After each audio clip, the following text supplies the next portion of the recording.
বিসমিল্লাহির রহমানির রহিম। আগামীকাল ঈদুল ফিতর উদযাপিত হবে সারা বাংলাদেশে।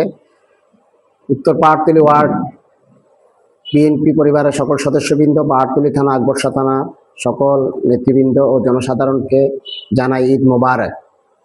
আপনারা জানেন, দীর্ঘদিন পরে একটি সুন্দর পরিবেশে ঈদুল ফিতর উদযাপিত হতে যাচ্ছে।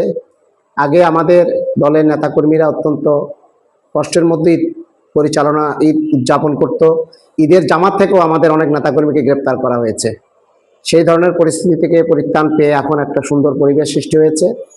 জনগণের ভোটে নির্বাচিত একটি সরকার এসেছে। আমাদের দেশনায়ক তারেক রহমান প্রধানমন্ত্রী হিসাবে প্রতিষ্ঠিত হয়েছেন এবং সুন্দরভাবে আজকে 1 মাস ক্ষমতা গ্রহণের পরে 1 মাস আমাদের দেশনায়ক তারেক রহমান প্রধানমন্ত্রী উনি জনগণের জন্য কাজ করে যাচ্ছেন।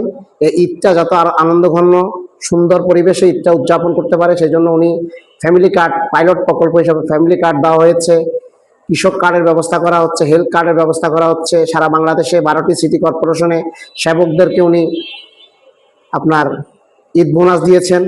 পাশাপাশি সারা বাংলাদেশে দুস্থদের মাঝে উনি ঈদ সামগ্রী বিতরণ করছেন দলীয় নেতাকর্মীদের মাধ্যমে, প্রশাসনের মাধ্যমে। প্রধানমন্ত্রী ত্রাণ তহবিল থেকে উনি বিভিন্ন জায়গায় সহযোগিতা দিচ্ছেন, যাতে করে এবারের ঈদটা সবাই আনন্দঘন পরিবেশে ঈদটা উদযাপন করতে পারে। সেজন্য উনি ব্যবস্থা গ্রহণ করেছে। ইনশাল্লাহ আগামী দিনেও উনি দেশ ও জাতির জন্য সুন্দরভাবে কাজ করবে বলে আমরা মনে করি এবং সেজন্য সকলকে আমরা দেশবাসীকে এবং চট্টগ্রামের আপাময় জনগণকে, বিএনপি পরিবারের সকল সদস্যকে ঈদ মোবারক জানাচ্ছি। ঈদ মোবারক।